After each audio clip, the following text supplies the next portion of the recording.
Everybody, my name is Ms. Trevino and I will be your instructor for the foundations modules.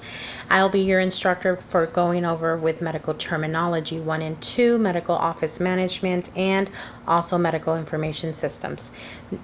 This module that we're going to start is going to be medical office management. And I really wanted to just give you a little breakdown of how Canvas is and how it's laid down in your end. I typically email through your school emails only. I do connect with you all through Teams. During the day, Monday through Thursday, I do have a class in the morning, so I am best available in the afternoon after 1:30 p.m. You can always send me a message. If anything that's urgent that you're having trouble doing an assignment, yeah, feel free to send me a message. I can get back to you no later than 15-20 minutes, give or take. I do want to just go ahead and start here with our modules. Our module for medical office management, it will throw you into this home screen, okay? And this is typically your home screen. Your home screen is going to look a little bit different. So I'm going to go ahead and click on view as a student so you can see. Oh, I don't think it's, oh, there you go. It's a little glitch. Okay, so this is what your home screen is going to look like, okay? When you click here on home, it's going to tell you here, start here and find syllabus. Meet your instructor. I do recommend for you all to click every link that's here because it shows me that you actually went in there and you listened to the video, you listened to the lecture, you were able to view the PowerPoint. And I don't know about you, but I really love a good PowerPoint. PowerPoints are essential because it gives you the breakdown of the chapter in a short manner. Now, with every chapter block, you will see here chapter 1 is Introduction to Health and the Healthcare System. You do have the assignments of reading chapters 1, also viewing your healthcare system PowerPoint, and there will be a discussion. The discussion for chapter 1 means, what does professionalism look like in a busy medical office? After you do that, you can see in the bottom of each link there is a due date that is accompanied by each assignment. I do recommend you adhere to your syllabus and to the due dates too. Respect the due dates because I go by due dates and assignments. I have put here in my syllabus that I do not accept late assignments. If there is an emergency or whatnot, yes, I understand, but at some point we need to learn how to do our time management and get better with this, because when we go out working, we're going to be on time. Now, chapter 2 is about the professional medical assistant and also the medical administrative assistant, okay?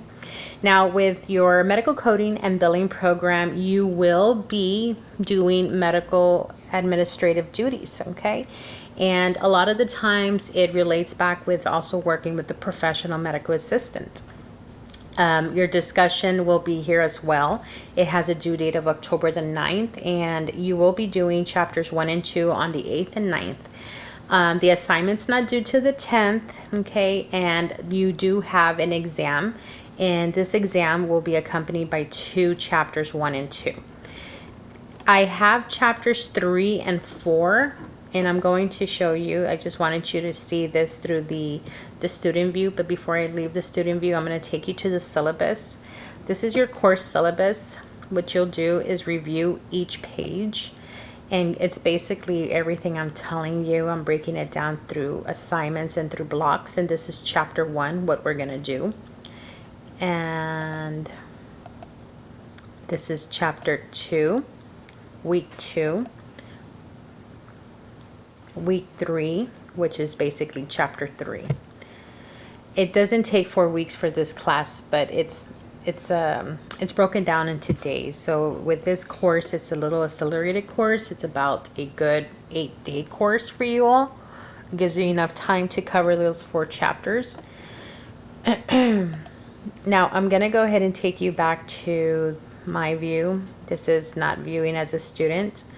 I do release a lot of announcements. I like to touch base with every student that I have just to make sure you guys are doing okay. If you guys have any questions, any concerns, feel free to reach out to me. My FAR students, if you have any questions, I am available on campus. You can come talk to me after I let go of my class at 3:45. I'm available there. You can meet with me on Teams Meet. And again, I do want to just let you know that I do have those availability dates for Mondays and Wednesdays from 5:45 to 7:45. I understand that most of us do work, and sometimes we get caught up in our work schedule, and when we get home, we just have that one time, to log on to do our classwork.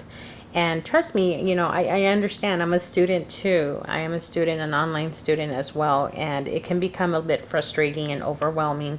But just, to let you know that time management skills really, really do work. And, you just got to figure out what you want to invest your time in. I have my sister who calls me and tells me, hey, let's go for a blizzard. I'm like, no, I need to do my homework. Maybe after, but then again, it's too late to go eat ice cream at night. But, those are just little examples of you have to set your priorities straight. Now, this is again medical office management.